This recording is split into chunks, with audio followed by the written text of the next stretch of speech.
Help me find our daughter on this family hiking trip. Our 6-year-old daughter, Agnes, has gone missing, despite calling out her name repeatedly. There's no sign of her anywhere. It's your fault for taking your eyes off her. You go find her yourself. My husband, Zeke, coldly shoots back amidst the chaos and drives off alone. Wait, don't leave, I shout, chasing after the car, but my voice doesn't reach him. Left alone in the woods, I'm filled with dread about what will happen if I can't find Agnes.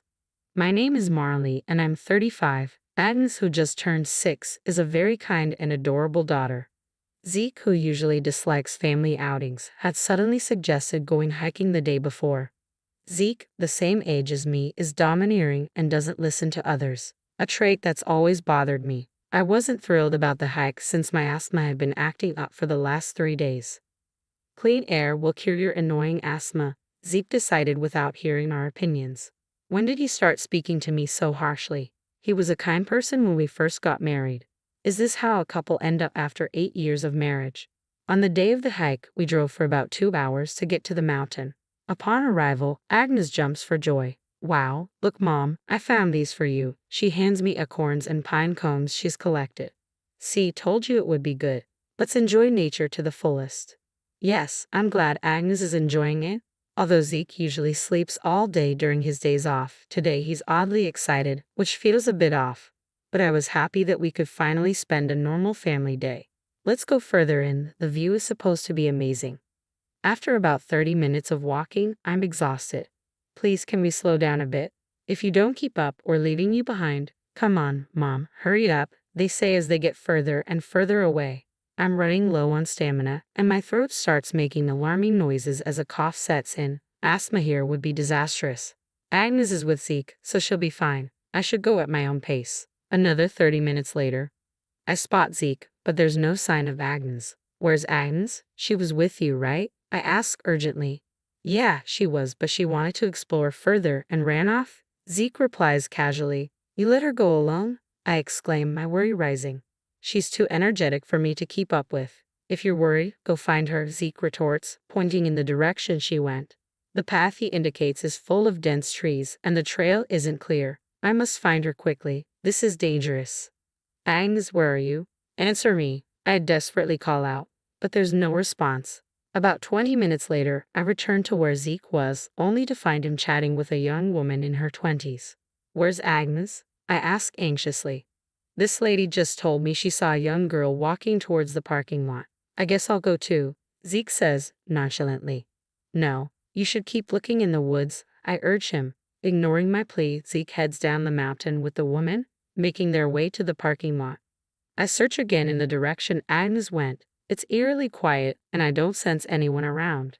Come to think of it, I've hardly seen anyone since we got here, except for that woman. What if I can't find her? Agnes, please answer me, I call out repeatedly, but my voice seems to get swallowed by the woods. Zeke isn't answering his phone, and I notice my cell has no service. Not knowing what else to do, I head back to the parking lot and find Zeke chatting with the woman. They're both smiling, so I assume Agnes must have been found. Where's Agnes? I inquire eagerly. Nope, she wasn't here, Zeke responds casually. What?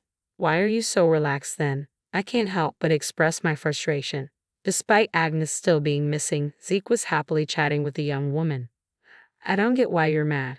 Aren't you worried about Agnes? Let's look again together, I plead with Zeke. Enough. This is your fault for losing her.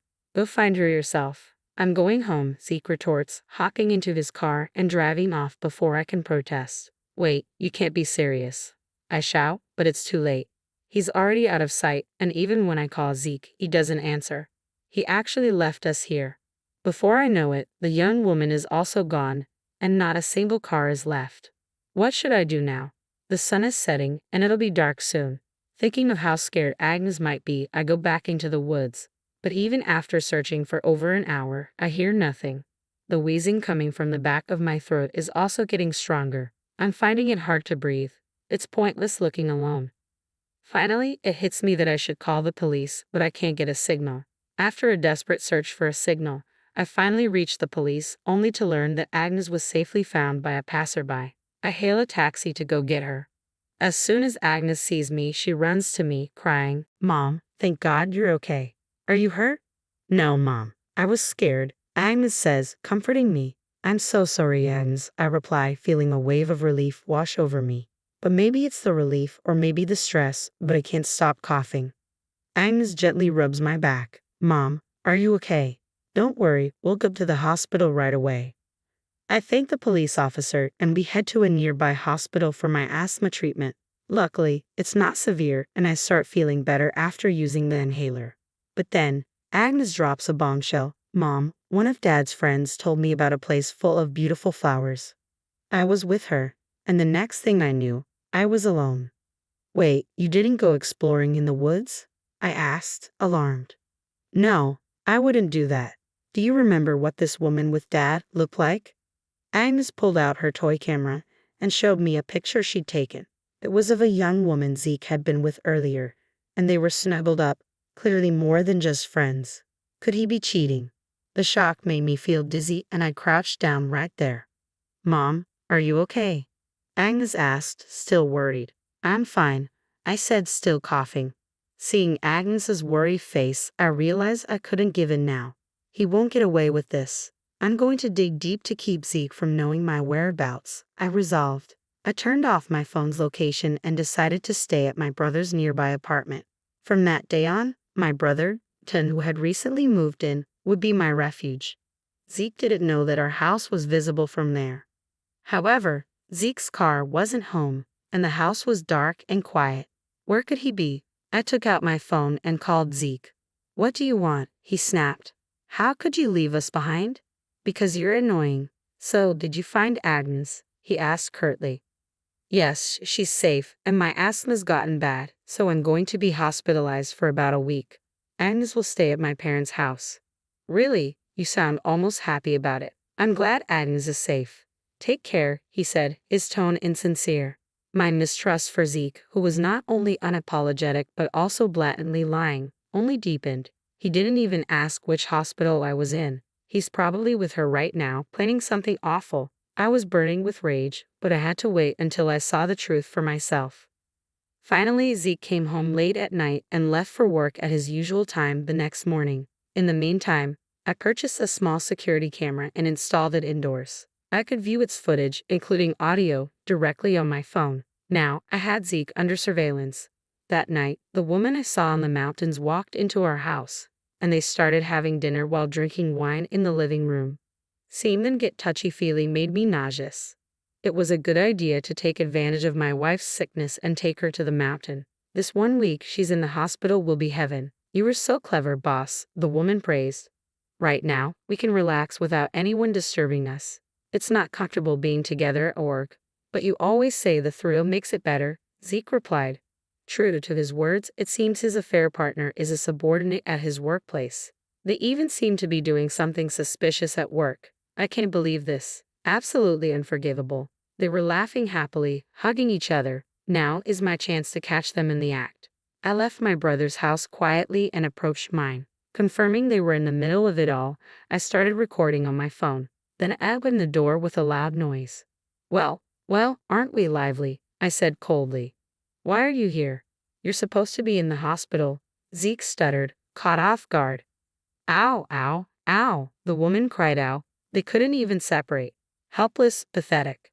Please call an ambulance, I urged. Sirens wailed and a crowd gathered outside our home because Zeke and the woman were screaming so loudly. Covered only with bedsheets, they were loaded into the ambulance as his wife. I followed them to the hospital, and not long after arriving and receiving medical attention, Zeke and his mistress were released. The doctor said they were free to go, so the two of them were shivering on a hospital bench, wrapped only in sheets as they had no clothes. This was just pathetic. When did you get out of the hospital?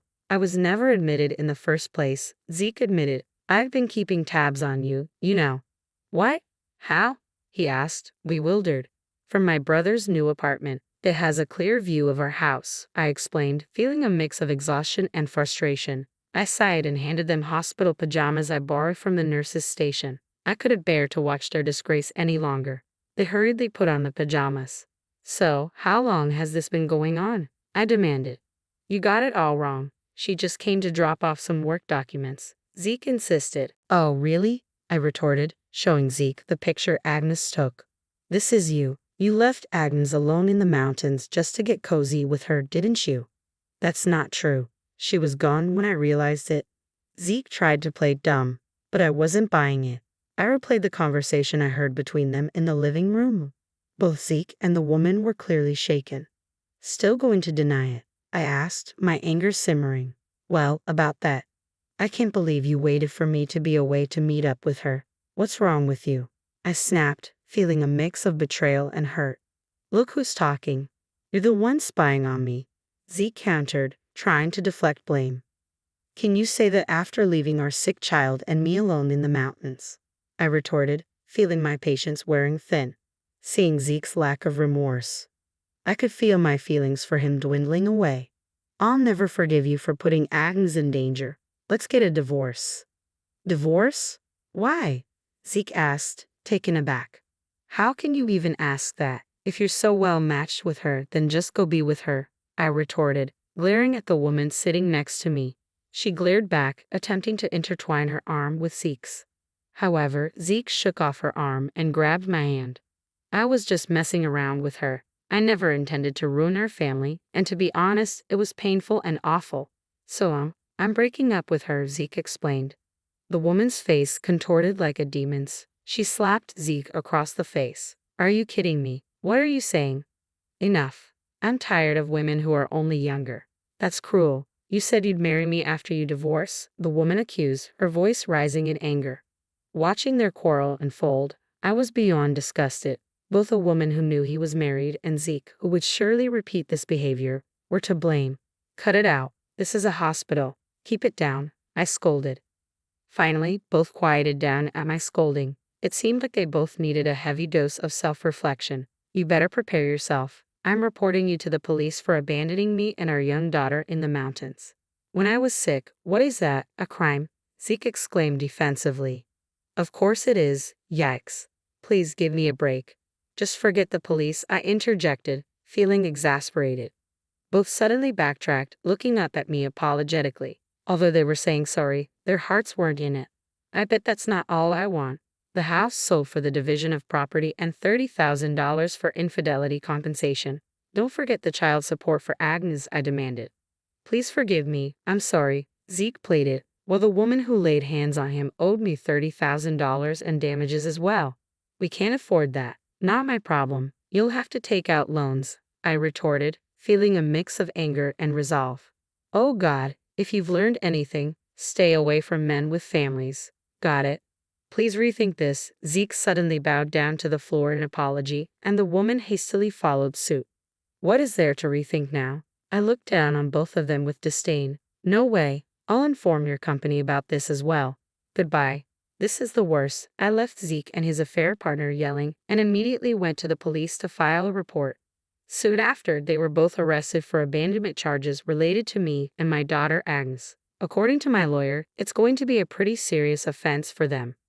Zeke and his mistress lost their jobs as a result. I finalized the divorce and made them pay the affair settlement and child support in one lump sum. With the money from selling our house, I was even able to get a settlement from the mistress, paid from her severance package.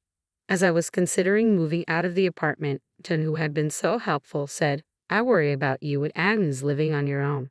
Why don't you stay here with me? Taking him up on his kind offer, now happily spending each day with my loving daughter and beloved brother. Perhaps because my stress has gone down, my asthma attacks have also stopped, and I'm feeling great now.